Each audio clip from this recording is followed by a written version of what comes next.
নমস্কার, আপনারা দেখছেন কড়া খবর। এখন কড়া খবরে দেখুন, আন্তর্জাতিক নারী দিবস উপলক্ষে কড়া খবর আয়োজিত অনুষ্ঠানে নারী একাল সেকাল সম্পর্কিত আলোচনা চক্র ও কবি সাহিত্যিকদের স্বরচিত কবিতা পাঠ। 8ই মার্চ আন্তর্জাতিক নারী দিবস উপলক্ষে কড়া খবর প্রতি বছরের মতো এবছরও তাদের সামাজিক দায়বদ্ধতাকে মাথায় রেখে কলেজ স্ট্রিটের কফি হাউসের বৈচিত্র্য সভাগৃহে আয়োজন করেছিল নারী একাল সেকাল বিষয়ক আলোচনা চক্র ও স্বরচিত কবিতা পাঠের আসর। অনুষ্ঠানে প্রধান অতিথি হিসেবে উপস্থিত ছিলেন আলমবাজার মঠের অধ্যক্ষ স্বামী শারদাত্মানন্দ মহারাজ।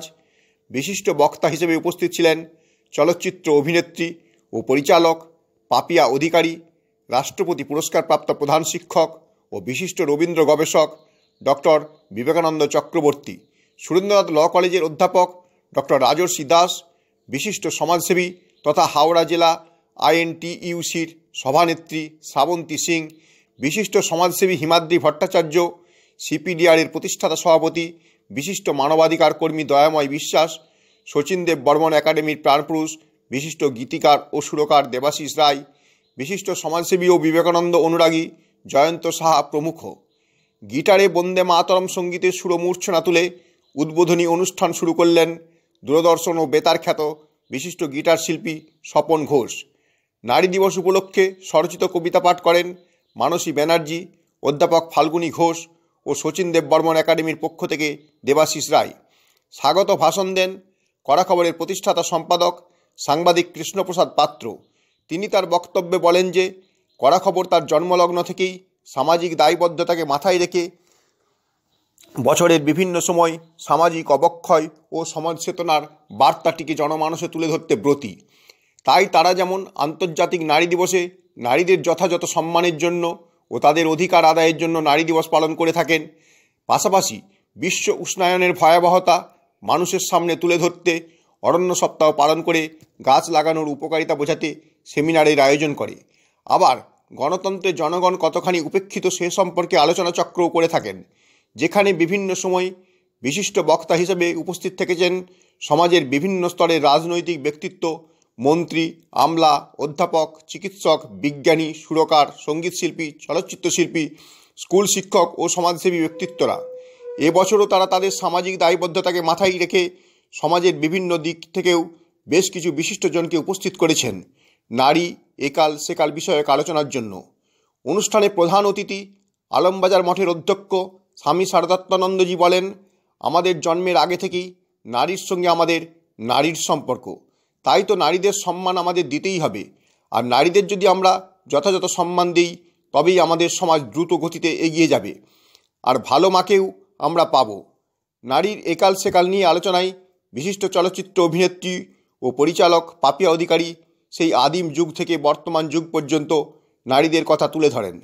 বিশিষ্ট রবীন্দ্র গবেষক ও রাষ্ট্রপতি পুরস্কারপ্রাপ্ত জাতীয় শিক্ষক ডক্টর বিবেকানন্দ চক্রবর্তী অত্যন্ত প্রাঞ্জল ভাষায় প্রাচীনকালে নারীদের সামাজিক অবস্থান এবং তার থেকে বিদ্যাসাগর, রামমোহন প্রমুখ সমাজ সংস্কারকদের নিরলস প্রচেষ্টায় নারীদের যথার্থ সম্মান ফিরিয়ে দেওয়া থেকে বর্তমানে নারীদের সমানাধিকার নিয়ে তার বক্তব্য পেশ করেন। অধ্যাপক ডক্টর রাজর্ষি দাস নারী সম্পর্কিত বিভিন্ন আইনগুলি উপস্থাপন করে তার প্রয়োগ এবং অপপ্রয়োগ দুটি দিকই তুলে ধরেন। বিশিষ্ট সমাজসেবী হিমাদ্রি ভট্টাচার্য বলেন, সমাজে নারী না থাকলে যেমন পুরুষের অস্তিত্ব থাকবে না, আবার নারীরা না থাকলে আমরা কোনো ভালো মাকেও পাবো না। তাই নারীদের যথাযথ সম্মান ও তাদের প্রাপ্য অধিকার তাদের দিতেই হবে, তবেই সমাজ দ্রুত গতিতে এগিয়ে যাবে। সমাজসেবী শ্রাবন্তী সিং তার বক্তব্যে নারীর বিভিন্ন সামাজিক অবস্থান, নারীর উত্তরণ তুলে ধরার পাশাপাশি আজও কেন নারীরা ধর্ষিতা হন, কেন প্রতিপদে বাড়ির বাইরে বের হলে তাদের এখনও বাড়ি ফেরার নিরাপত্তা আমরা দিতে পারিনি, সেই বিষয়গুলির ওপর আলোকপাত করেন।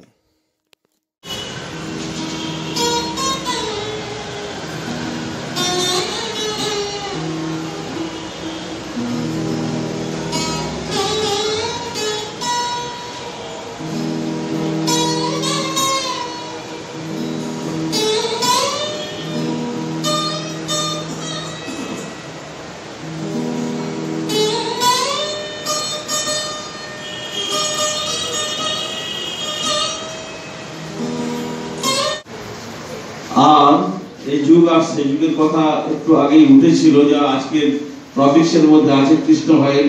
তাই ভাবছিলাম এই যুগের মায়েরা, আমি বারবার যে তোমাদের অনেকগুলো স্কুল চালাতে হয়, আমি মায়েদেরকে বলি যে স্কুলের শিক্ষার চেয়ে তোমার বাড়ির শিক্ষা ছেলে মেয়েদেরকে আগে বেশি পরিশীলিত করবে।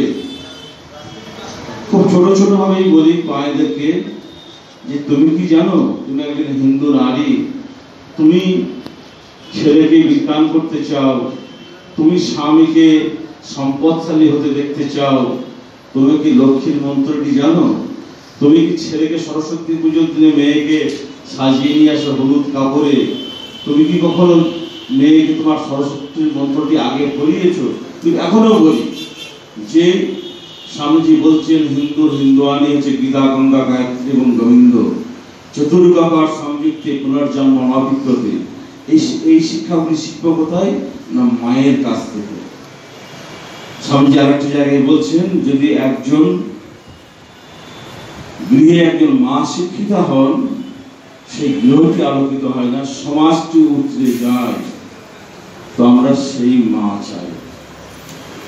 আমাদের জগতে যত মহাপুরুষ এসেছেন, মহাপুরুষদের জয়গান করা হয়, কিন্তু যে মহাপুরুষদের যে গর্ভে এসেছেন সেই মায়েরা অন্তরালে থেকে যান, কিন্তু সেই মায়েরাই।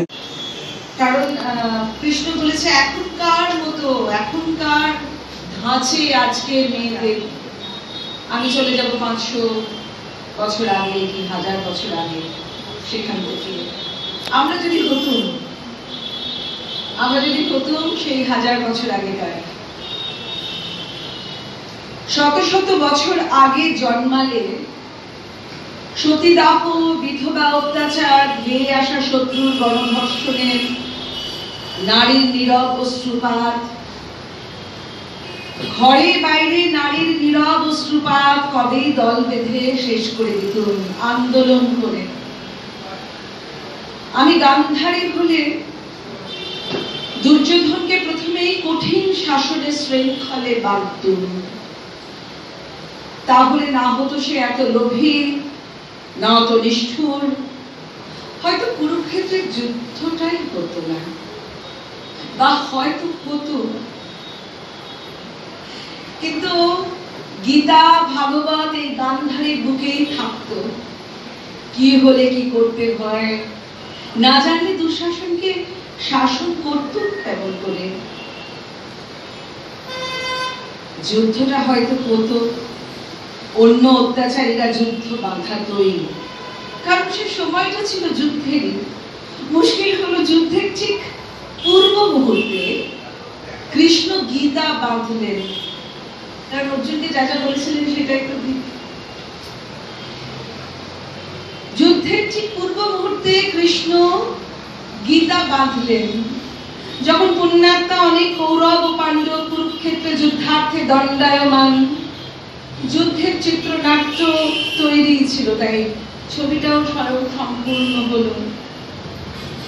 আমি গান্ধারী হলে জার্মান থিওরিস্ট মার্কসিস্ট ক্লারা জেটকিনের 1913 নীতি অনুসারে শুধু 8 ঘন্টায় স্ত্রীর কর্তব্যে নিজের চক্ষু অনেক অনুষ্ঠানে আমি এসেছি, বলেছি। আজকে তার আমন্ত্রণ আমাকে গ্রহণ করতে হয়েছে এই কারণে যে তিনি ভীষণ ভালোবাসেন আমায়, যে কারণে মেদিনীপুর থেকে আমাদের মাধ্যমিক পরীক্ষা চলছে। আমি একটি স্কুলের প্রধান শিক্ষক এবং আমার স্কুল হচ্ছে মাধ্যমিক পরীক্ষা কেন্দ্র। নিয়ম হচ্ছে যে পরীক্ষা শেষ না হলে পরীক্ষা কেন্দ্র থেকে বেরোনো যায় না, প্রশ্নপত্র বাইরে বেরিয়ে যেতে পারে, আশঙ্কা থেকেই নিয়মটা হয়েছে। 3টে পরীক্ষা শেষ হয়েছে, আমি 3:30টায় বেরিয়েছি, তারপরে এসে পৌঁছেছি। শেখার আর ইকাল নারীদের যে অধিকারের কথা তখন বিবেকানন্দা বলছিলেন, শুনছিলাম, খুবই ভালো বলেছেন উনি। সেই সময় নারীরা শুধু ঘরের একটা থাকার জিনিস, এছাড়া কিছুই ছিল না। তাদের অধিকার বলতেও কিছু ছিল না, তাদের পাওয়ারও কিছু ছিল না, ছিল শুধু দেওয়া। বাবা মার কথা শোনা, সেইভাবে শিক্ষার না অধিকার না পাওয়া, তারপর বিবাহিত জীবনে যাওয়া, বিবাহিত জীবনে গিয়ে ছোটখাটো যে মানে তাদের আনন্দ চাওয়া পাওয়া, সেগুলোকেও তারা সংসারের মধ্যে হারিয়ে ফেলতো। বাচ্চাদেরকে শিশুদেরকে মানুষ করতে করতে তাদের জীবন চলে যেত। তারপর বৃদ্ধ বয়সে যখন আসতো তখন তাদের ছেলে মেয়ে আর ভরা সংসার নিয়ে তাদের এই স্বপ্নটা এখানেই শেষ হয়ে যেত। এর বাইরে তাদের আর কিছু নেই, তাদের ছিল শুধু সংসার। কিন্তু এখনকার মহিলাদের যেমন সংসার আছে তেমনি কিন্তু আমাদের সামাজিক দায়িত্ব আছে। প্রত্যেকটা মহিলাকে নিয়ে সংসারের সঙ্গে যেমন দায়িত্ব আছে, সামাজিক দায়িত্বটাকে নিয়ে এগিয়ে চলতে হবে। শুধু সমাজের সংসারের মধ্যে আবদ্ধ থাকলে তা চলবে না। এটুকুনি বুঝেছি, এটুকুনি চিন্তা করেছি। মঞ্চপ্রবিষ্ট আছেন, ব্যস্ত মাধ্যমিক পরীক্ষা এখন চলছে। আমরা শুনছি সারাদিন তিনি সেই দায়িত্বভার পালন করে শুধু মিদনাপুর থেকে ছুটে আমাদের একদিন কিছু লেখা এবং উপস্থিতি ডক্টর বক্তা মহারাজ মহারাজ আসলভাবে ভালো মন্দটা মার সঙ্গে দিদিও শেয়ার করে শেখায়। আবার আমরা যখন বড় হই, আমরা যখন প্রাপ্তবয়স্ক হই, অর্থনৈতিকভাবে ইনকাম করতে শিখি, তখন আমাদের জীবনেও আরও একজন নারী আসে যে কিনা চলার পথে আমাদের সঙ্গে শেষ অবধি সঙ্গ নিয়ে থাকে,